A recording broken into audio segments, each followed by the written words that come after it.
Welcome to Hannity. So after a big night in Iowa, the presidential candidates are now turning their attention to New Hampshire. Now, both Senator Ted Cruz and Donald Trump, they will be here with reaction tonight. Cruz had a huge victory in Iowa, and as he told his supporters after his win last night, he plans to keep this momentum going. Take a look. God bless the great state of Iowa. Tonight is a victory for courageous conservatives across Iowa and all across this great nation. We are going to do this together as a movement from the people. And I tell you tonight, Iowa has made clear to America and the world, morning is coming. Morning is coming. Joining us now, the winner of the Iowa Republican caucuses, 2016 GOP presidential candidate, Texas Senator Ted Cruz. Senator, big congratulations to you. Three takeaways from my side. Number one, Iowa polls are horrible. Don't pay attention a lot to the polls. Two, you did the full Grassley, all 99 counties. Hard work pays off. Retail politics works. And on the Republican side, I don't think there's any denying the big loser last night is the establishment of the Republican Party. Thoughts? Oh, look, I think there's no doubt about it. What we saw yesterday is the incredible power of the grassroots, that people are hungry for change. They're hungry for someone who will stand up to Washington, hungry for someone who will take on the Washington cartel, take on not just the Democrats, but leaders in our own party. We recognize we've got a $19 trillion debt. That didn't happen with just one party. It was both parties that bore responsibility. And people are fed up. They're fed up with, we won a tidal wave election in 2010, a tidal wave election in 2014, and Republican leadership is not following through on the promises. And they want a leader who will honor his word, who will keep his commitments, who will actually stand with the American people and stop Obamacare and stop amnesty and defend religious liberty and defend the Second Amendment. And last night, 2 nights ago, I watched your show, Sean, and every pundit on the show, every analyst you had, one after the other, and this was true on every show on every network, predicted there's no way for Cruz to win. There's no way for Cruz to win. That was the unanimous assessment of the pundits. By the way, I didn't make that. I didn't make that prediction because you did not. You did not. You're in 2000, 2004, 2008, 2012, and now 2016, the polls have been wrong. So I had that in the back of my mind the whole time, and I kept telling everybody, I don't know what's going to happen. Yeah. Well, what last night shows is the power of the grassroots. We had in Iowa over 12,000 volunteers, but we've got over 200,000 volunteers nationwide. I'm here in New Hampshire now. I'm going to be in South Carolina later tonight. And our volunteer army is incredible. And, I'll tell you one of the really important differences to keep in mind from prior election cycles. Last two election cycles, the winners of the Iowa caucus were good men, were principled men. But they came out of Iowa broke. They came out of Iowa without a national team to put them in a position to be able to capitalize and effectively compete to win the nomination. 2 days ago, the financial reports were filed of all the campaigns. And as of December 31st, our campaign had money in the bank almost as much as Jeb Bush, plus Marco Rubio, plus John Kasich, plus Chris Christie combined. I mean, that's unprecedented, John. The conservative is supposed to be broke, and the reason is because we've had over 800,000 contributions. People all over the country going to tedcruz.org, tedcruz.org. That is what's fueling this campaign. 800,000 contributions and 200,000 volunteers, and that's what last night produced the victory. You have shown, you have probably the lowest burn rate of any candidate, meaning cash you took in that you didn't spend, which certainly is going to serve you well as you now move into New Hampshire and South Carolina. I would assume now the polls are going to shift a little bit or somewhat in New Hampshire. My guess, my assumption, based on my past experience, it is you have been in a battle against the establishment in D.C. They seem to dislike you the most. If you watched any of the commentary last night, the consensus is, well, now they're going to coalesce behind Marco Rubio. They dislike you the most. They don't like Donald Trump. They're going to coalesce behind Rubio. What's your take if, in fact, you believe that's true? Well, listen, I mean, I was laughing watching some of the media coverage, some of the interviews afterwards where everyone was saying, what do you think about the amazing third-place finish of Marco? And I just kind of laughed and said, gosh, is the media giving a tell there? when the first thing you want to talk about is the amazing third place finish. You know, we've been joking that in media world, bronze is the new gold. And, you know, they're going to push the themes they want to push. They're going to push the candidates they want to push. And the Washington cartel has its favorite candidates. But the grassroots are fed up with that. You know, as I observed in Iowa, as I observe here in New Hampshire, you want to know who actually will stand up to Washington, who will change that city? Then ask yourself, who is Washington attacking? And they reveal themselves very plainly as they have throughout this campaign. I think a case could be made that fully 60% of Iowa Republican voters voted anti-establishment, with you coming out on top. So it's going to be interesting to see politically whether or not they turn on you and they want to attack you. Certainly they didn't want to give you the credit for your win last night, which you deserve. So I guess, to me, it's almost bordering on pathological. And they seem out of touch with the real anger, frustration, maybe anger is the wrong word, righteous indignation at promises that have been made in elections that are not kept, like repealing and replacing Obamacare, like stopping executive amnesty. And that seems to be your big appeal, that you stood up in Washington when others wouldn't. Well, look, you've got a lot of folks in Washington that are earning paychecks, lobbyists, and it's about entrenched power. And the idea of honoring the promises to the men and women who elected you, that they view that as almost quaint and parochial. You know, I'll give an example from last week that I thought was fairly stunning. Bob Dole, who is someone I don't know. I've never met Bob Dole. I don't know him personally, but, you know, obviously he's been around and in politics longer than I've been alive. Establishment guy, right? A total establishment. You know, Bob Dole last week was overheard talking to friends, saying he was very dismayed that former New York Mayor Michael Bloomberg might run for president. The reason he said he was dismayed is he said if Bloomberg runs, that could split the moderate and liberal vote with him and Hillary Clinton. And goodness gracious, that could elect Ted Cruz, which would be cataclysmic. Wow. That, you know what? Now, I want you to think, it sums it all up. That is, well, his moderate views didn't win an election, Senator. And I know we've had moderate candidate in him and John McCain, and they don't win elections. And so they keep losing. Go ahead. And you know what he's saying there, and it's the view of a lot of the Washington cartel, they would rather Hillary Clinton. They would rather bankrupt our kids and grandkids. They'd rather lose the U.S. Supreme Court for a generation. They'd rather see our religious liberty stripped away, our Second Amendment taken away. They would rather see Islamic terrorism continue to rise and Israel continue to be under assault than actually have a true Reagan conservative in the White House who believes what he's saying. That shows just how messed up Washington is, but it also shows why the frustration is volcanic. And Sean, what's so encouraging is what's coming together behind our campaign. We're seeing unity among the grassroots, among the activists. We're seeing that old Reagan coalition reassembling. We're seeing conservatives and evangelicals and libertarians and Reagan Democrats all coming together. And that's what it takes to win the nomination, but it's also what it takes to win the general, to beat Hillary or Bernie or whoever, and to turn the country around. What are your thoughts about the Democratic primary last night?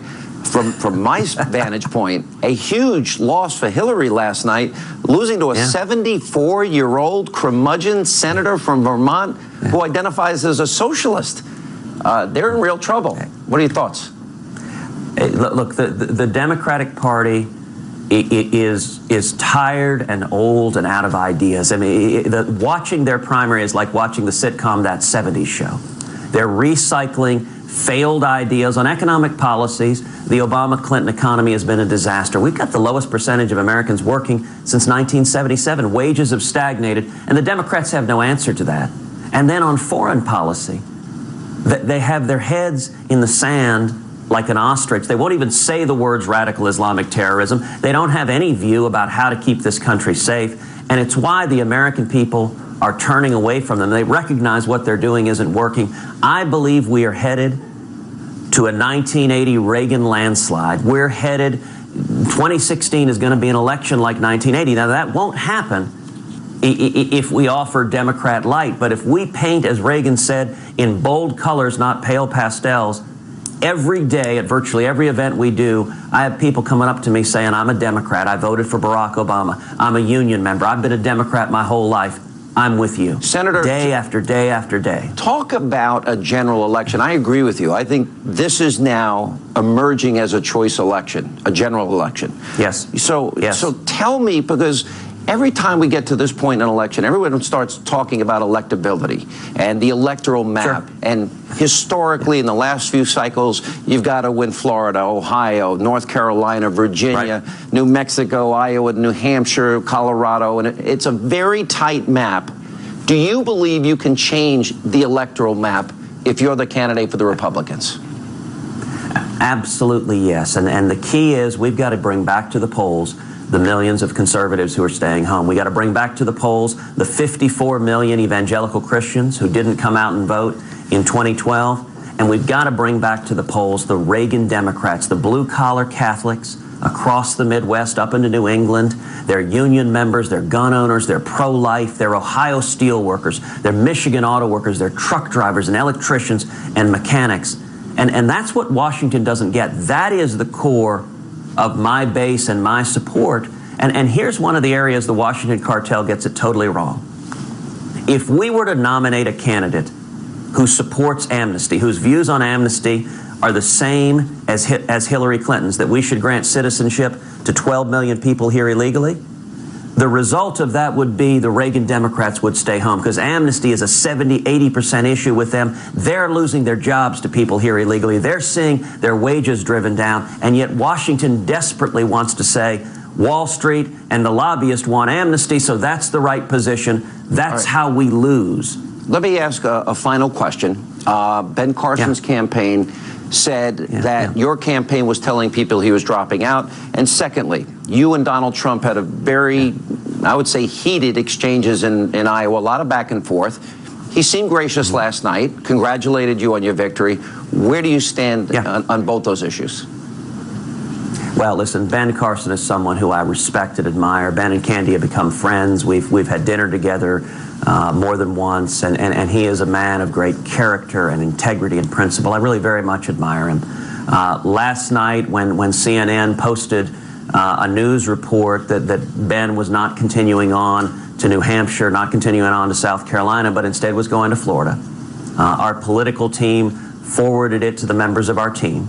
But unfortunately, they did not then forward the subsequent story that was Ben's campaign clarifying that he was continuing the campaign and was not canceling the campaign. And so I apologize to Ben for that. They should have forwarded that subsequent story. That was a mistake on our part.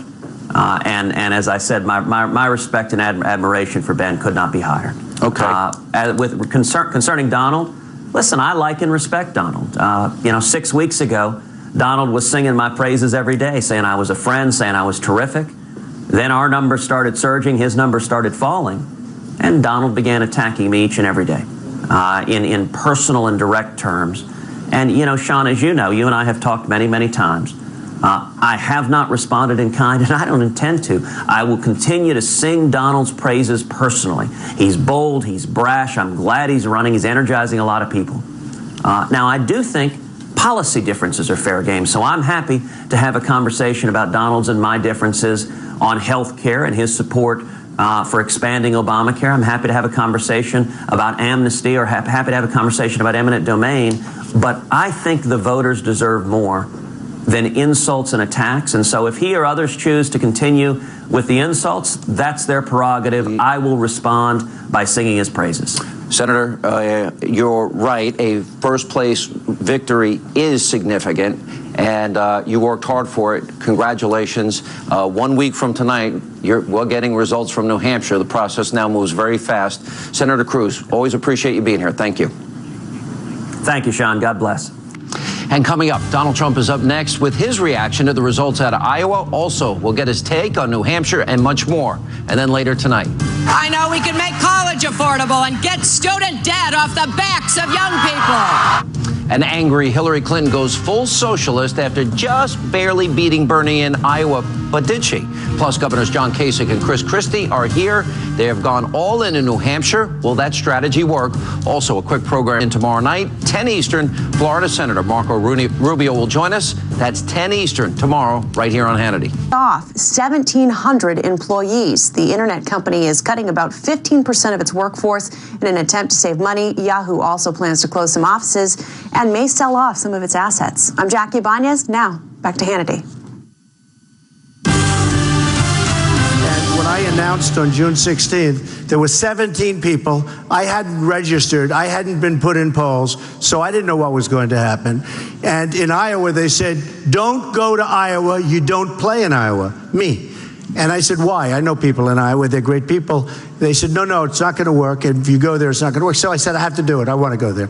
And I went there, and I think we did really well. And welcome back to Hannity. So after a strong second-place finish in Iowa, Donald Trump is now focusing his attention on New Hampshire, where he's leading by a wide margin in the polls. And joining us now, the man himself, 2016 Republican presidential candidate Donald Trump.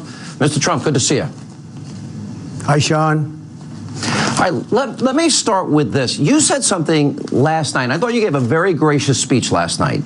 But you said something that really struck me, and that was all the political advisors, consultants, and I guess people that were trying to offer you help and advice, they all said, don't go to Iowa.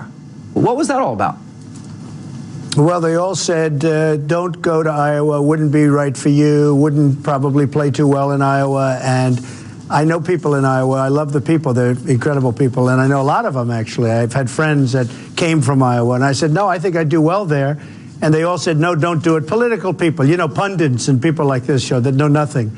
And I said, you know what, I want to do it anyway. And I started off in like last place, and within a couple of months, I was in first place, or almost first place at least, and we ended up in second place, and I'm really glad that I did it. Some people thought the debate, you know, not doing the debate might have been a positive, a positive for perhaps my opponents, but actually, I raised, as you know, $6 million for the vets by not doing the debate. So I'm really happy about that. I mean, that to me was very important. And you said that at your press conference tonight. And we're not relitigating the Fox issue, but everything now is good with Fox from your end. I heard you the other night say so. So you're moving forward. That's true. That's true. And in New Hampshire, you've got, let's see, Boston Herald 38%, CNN 30%. You got the Suffolk poll 27%, NBC News, Wall Street Journal 31%. A much bigger lead than you ever had in Iowa. Tell us about your strategy moving forward. Well, I never had much of a lead in Iowa, and I guess, you know, the problem was, and it's sort of an interesting situation, I had there was a poll that came out where I had a small lead, and then when I came in second, everybody, and of course I spent very little money there, whereas, as you know, Ted Cruz spent a lot of money there, and so did just about everybody else. But what happened is, you know, if you just take a look at the overall picture, here I'm doing so well. It's a very natural fit. I've known the people for years. I've been up in New Hampshire for years. I love the place. And I think I'm going to do great here. I think I would have done probably a little bit better in Iowa had I not, you know, gone out and wanted to do that event for the vets. But, you know, I'm very happy with second place finish in Iowa. You know, when you got into this race, I remember interviewing you, and you were very clear. And I even went back and looked up that you're fed up with career politicians. They talk and talk, make promise after promise. Right. And that, all you know, talk, from no your action. perspective, Right. and they're making a total mess out of everything. And that was what drove you into this race. Are you more resolved now that you've been through this process to this point? Well, what drove me in was incompetent leadership at the top. I mean, we've made so many bad decisions, whether it's the Iran deal where we give them $150 billion. We get nothing for it, absolutely nothing. It's going to lead to nuclear proliferation. And, you know, there's just nothing that we do well. The borders are a disaster. The military, we don't win anymore. We don't win anymore in our country, Sean. We don't win anymore. We used to win. We don't win anymore. We don't win with trade. We don't win with war. We can't even beat ISIS. And we're going to win. If I win, I will tell you, if I win, we all win, because we are going to win. Let me go to last night's results one more time and ask you this question. If you add up your vote and Ted Cruz's vote and Ben Carson's vote, you're talking about over 60% of Iowa Republicans saying they're fed up, which kind of is in sync with polls that show that Republicans feel betrayed by their own party. By the way, I'm a registered conservative, but I feel that way. I feel they have let us down and been weak and feckless and incapable of fighting Obama. How will that change? Well, people are angry, and I see it, and I have tremendous crowds. I'm in New Hampshire now, and, I had 5,000 people just a few minutes ago, and I literally just got off the stage. Incredible people. But they're really angry. They're not angry people, but they're angry at what's going on right now. And believe me, if I win, they won't be angry for long, because we'll straighten things out. And we'll straighten them out fast, and we'll straighten them out also with heart. I mean, we're going to do it with heart, because we have people that can't take care of themselves. We have to help people, but we have to become a strong country again. We're not a strong country now. We're a country, and you know better than maybe anybody, we're a country that's scoffed at and laughed at all over the world. We do for everyone else. They don't do anything for us. We protect these countries. They give us nothing. So we have to change it around, Sean, and we will. I was watching your speech, and it was actually pretty humorous tonight, because at one point, you pointed out, hey, I came in second place, but you would think, oh, the third place guy came in first place, the way the media is spinning it, and then the media got booed by the crowd, which I thought was amusing. And I think there's some truth to that. Do you suspect now, because you're so hated by the establishment and Ted Cruz is hated by the establishment, do you expect them to coalesce now behind Marco Rubio, and that's going to be the establishment push? I really don't know. I mean, I think I'll do the best job by far. I'll be able to bring back our jobs from China, from Japan, from Mexico. Nobody can do that like I can. And I'll be far better on the border than anybody else. I'll build the wall. I know how to build it. I know how to get it done fast and beautiful and good. I mean, they're not going to be able to do what I can do. That's what I do. I built this incredible company, and that's what I do. And we are going to make America great again. I mean, it's my theme. The whole theme is make America great again. And we have to do it. We can't let Hillary Clinton or Bernie Sanders become president, because you'll never bring the country back. It'll go into an abyss. It'll be too far. So, I do talk, though, about that, because it was very interesting. I did well in Iowa. I came in second, and I spent less than just about anybody else. And we have to be given a little credit for that, because, frankly, everyone told me I couldn't do well there because of whatever it is. I don't even know. You'll have to ask them. But I came in second, and people said, oh, that was a disappointing evening for Donald Trump. But Marco Rubio, good guy, by the way, came in third.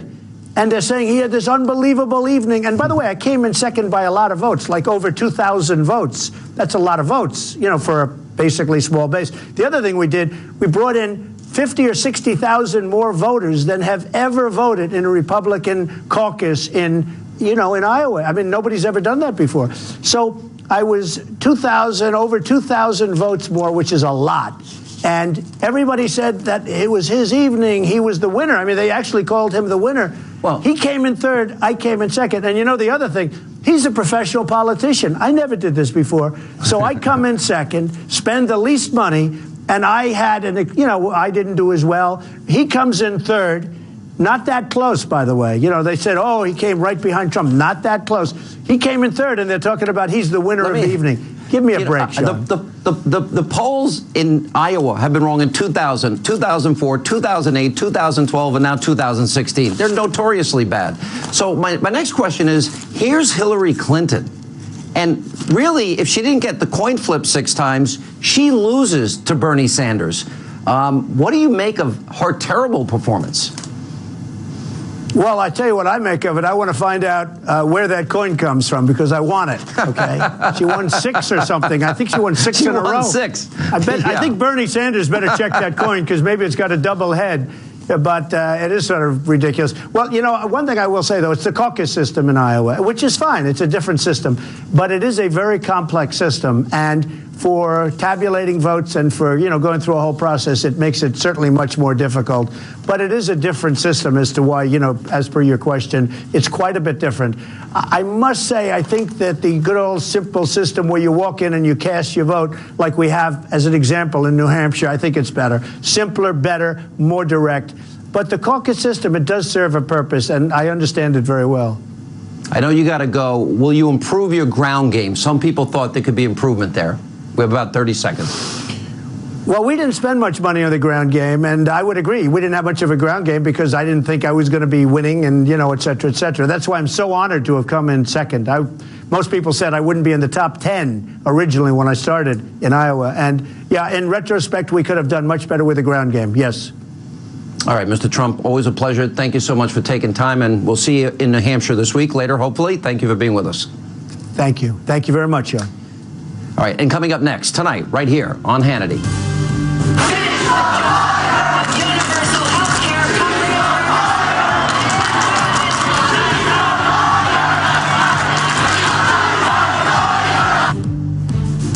right, Bernie Sanders supporters, did you see that? Chanting during Hillary Clinton's speech last night, she's a liar. Pretty unbelievable. All right, we'll check in with Monica Crowley, Geraldo Rivera. They'll check in with reaction. That's coming up next. Then later tonight, 2016, GOP contenders, well, they both put all their eggs in the basket of New Hampshire. Governor John Kasich, Chris Christie, they are here because they want New Hampshire to be a big impact on this race. Will it happen? We'll ask both of them as they join us later tonight. That and so much more on this very busy news night right here tonight on Hannity.